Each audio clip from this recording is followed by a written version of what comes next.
ஆடு கிடையில் போட்டிருக்காங்க வயலில். நானும் என்னோடய குழந்தைங்க எல்லாருமே அந்த கிடையை காலையில் பார்த்துக்கிறதுக்காக போனோம். ஏன்னா இங்கே நாய் தொந்தரவு நிறையா இருக்கா, அதனால் இங்கே வந்து இருக்கிறோம். பெரிய பாப்பா 4.5 வயசு ஆகுது ஏஞ்சல், சின்ன பாப்பாவுக்கு 1.5 வயசு ஆகுது தேவன்யா. நாங்கள் 3 பேரும் இங்கே வந்து உட்காந்துட்டு ஆட்டை பார்த்துட்ருக்குறோம். இங்கே வெயில் அதிகமாக இருக்கா, அதனால் ஒரு நிழல் பார்த்து போட்டோம். அந்த இடத்துல ஒரு மஞ்சனத்தி மரம் இருக்குது. அந்த மரத்தோட நிழலில் நாங்கள் உட்காந்துட்டு அது ஆட்டை பார்த்துட்டு உட்காந்துருக்குறோம். இந்த அனுபவம் உங்களையும் யாருக்காவது இருந்துருந்துச்சுன்னா கமெண்ட்ஸில் சொல்லுங்கள்.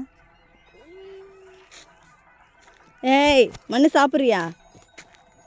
கீழே போடு, கீழே போடு.